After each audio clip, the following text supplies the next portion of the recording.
আমাকে মসজিদ থেকে বের হইতে দেওয়া হচ্ছে না। কে তোকে মসজিদ থেকে বের হইতে দেয় না? একজন মানুষও তো মসজিদের ভিতরে দেখা যায় না। তোরে কে বাধা দিল? কে তোকে বাধা দেয়? আসতে দেয় না, বের হইতে দেয় না। এবার ওই ড্রাইভার ডাক দিয়ে স্যার, যে আল্লাহ আপনাকে মসজিদে ঢুকতে দেন না, সেই আল্লাহ আমাকে মসজিদ থেকে বাহির হইতে দেন না। আমার ভাইরা, আমার বন্ধুরা, আমার বোন, আল্লাহর ইবাদতের ভিতরে সবার মজা নাই না আছে? আমার বন্ধুরা, বাদশাহীর মানি ডাক দেখো যুবক, টেনশনের কোনো কারণ নাই। আমার মেয়ের ক্রিম পাউডার স্নো, এই জাতীয় তেল সাবান কাপড় চোপড় ইত্যাদির লম্বা কোনো চাহিদা হবে না। তার কারণ আমার মেয়েটা বড় আল্লাহ ওয়ালি। আমার বন্ধুরা, আমরা যদি আমাদের প্রত্যেকের মেয়েকে এমন আল্লাহ ওয়ালি করে বানাইতে পারতাম, তাহলে আমার মনে হয় অনেক স্বামীদেরকে সংসারের চাহিদা পূরণ করার জন্য ঘুষ খাওয়া লাগতো না, অনেকের এই সুদের সাথে সম্পৃক্ত হওয়ার দরকার হইতো না। মুসলমান, বাদশাহীর মানি ডাক দিয়ে যাও, বাড়িতে যাও, তোমার আত্মীয় স্বজনকে গিয়ে সুন্দর করে বলে বুঝাইয়া মসজিদে নিয়ে আসো। আর আমি আমার মেয়ের ইজিন নিয়ে অনুমতি বাড়ি থেকে নিয়ে আসতেছি। বিয়ের অনুমতি লাগে নি? ইজিন লাগে। আমার ভাইরা, এবার বাদশাহের বাড়িতে গিয়ে মেয়ের সামনে গিয়ে হাজির, মাগো ও মা, তোর স্বামী হিসেবে আমি একজন ছেলেকে পছন্দ করেছি, ছেলেটা বড় আল্লাহওয়ালা, তোর কি মত বল? কি বলছেন? মা, তোর স্বামী হিসাবে একজন ছেলেকে আমি পছন্দ করেছি, ছেলেটা বড় আল্লাহওয়ালা, কি বল? মেয়ে ডাক দেখো,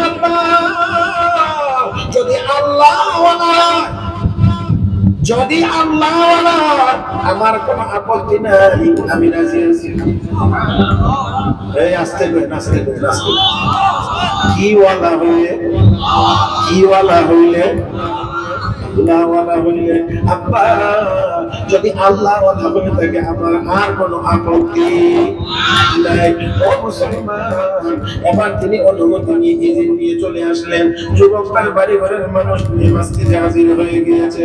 আমার বাংলা মসজিদের ভিতরে বিয়ে হয়েছে। বিয়ে যখন শেষ, এবার বাকি কাজ কামগুলো, অন্যান্য আনুষঙ্গিক কাজ কাম সব শেষ হয়ে গিয়েছে।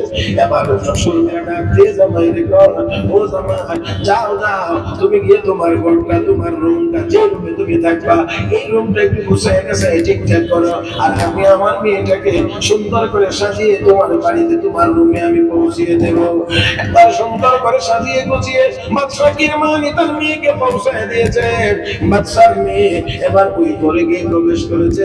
ওই হুজরাতে গেছে, ডান বাম তাকাইলেন, চোখ ঘুরাইলেন, কি দেখলেন কি না, এবার চোখের পানি ছেড়ে কান্না শুরু করে দিলেন। কাঁদতে আছেন, কান্না শুরু করে দিলেন। স্বামী মনে মনে ভাবছে, আমি আমার মতো একজন সাধারণ পরিবারের মানুষ, আমি এই বাড়িতে এসে আমার বাড়ি ঘর হয়তো পছন্দ হয় না, আমার বাড়ি ঘর উন্নত না, এই কারণে মনে হয় এখন কান্না শুরু করে দিয়েছে। ডাক দিয়ে কবি, আমি তো বিয়ে করতেছিলাম না, আমার শ্বশুর আব্বাই তো আমাকে রাজি করাইলেন আমার সাথে তোমাকে বিয়ে দেবে। এখন আমার এই দারিদ্রতা দেখে তুমি কেন কান্নাকাটি করতে আসো? আমি তো আগেই বলেছিলাম বাদশার মেয়ে আমার ঘরে মানাইবে না। ও মুসলমান, ভালো করে খেয়াল করে শোনেন, আল্লাহর বান্দি বাদশার মেয়ে নববধূ ডাক দেখো, স্বামী আমার কান্নার কারণ এটা না যে আপনি দরিদ্র, এই কারণে আমি কাঁদি না। তাহলে কেন তুমি কাঁদতে আসো? আমি কাঁদতে আসি কেন? তাহলে একটু দেখেন, এই বলে একটু বালিশটা একটু ধাক্কা দিলেন, একটা রুটি বেরিয়ে এসেছে। জিজ্ঞেস করলে এই রুটিটার কি হাল হাকিকত একটু বলেন তো। বিবি গো, ও বিবি শোনো, আমি আজকের দিনে দুইটা রুটির মালিক ছিলাম। একটা রুটি আমি সেহরি খেয়ে রোজা রেখেছি, আর একটা রুটি ইফতারের জন্য রেখে দিয়েছি। ও মুসলমান, এই জায়গাটাই আমার অনেকক্ষণের বয়ানের মূল জায়গাটাই হলো এটা, যেটা দিয়ে কথা শুরু করেছিলাম। আমার বন্ধুরা, মেয়ে নববধূ ডাক দিয়ে স্বামী, এই জন্যই তো আমার কান্না, এই জন্যই তো আমি কাঁদতে আছি। বলে কেন? আপনি তো একজন দুনিয়াদার ছাড়া আর কিছুই না। এইদিকে স্বামী চিন্তা করে আমার দারিদ্রতা দেখে নববধূ কাঁদতে আছে, আমার নতুন স্ত্রী বাদশার মেয়ে কান্দে, আর বাদশার মেয়ে গো, এখানেই তো আমার কান্নার কারণ। তার কারণ আমার আব্বা আমার কাছ থেকে অনুমতি আনার আগে বলেছিলেন, তুমি আল্লাহর ওয়ালি, তুমি আল্লাহওয়ালা। আমার স্বামী একজন নেককার আল্লাহওয়ালা, আর এখন এসে দেখি তুমি একজন দুনিয়াদার। বলে কেমন করে? যে দুইটা রুটির মালিক ছিলা, দুইটা রুটির মালিক ছিলা, একটা রুটি তুমি ছেড়ে খাইলা, আর একটা তুমি ইফতারের জন্য রেখে দিলা। তাতে করে বোঝা যায় ইফতারের আগে মরার কোনো প্রস্তুতি তোমার কাছে না। এবার কি কিছুটা বুঝে আসছে আপনাদের? তাহলে বোঝা যায় ইফতারের আগে মরার কোনো চিন্তা ভাবনা নাই, না থাকার কারণে তো ইফতারের জন্য রুটি রেখে দিয়েছো।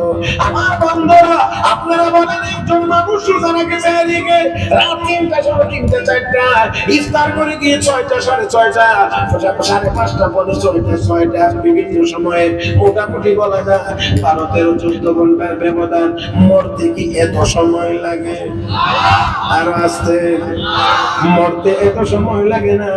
ও মুসলমান, এটাই ছিল আমার বলার কথা। ১ ঘন্টা সময়, ১ ঘন্টা সময় আমাদের জানা নাই নিশ্চিত করে।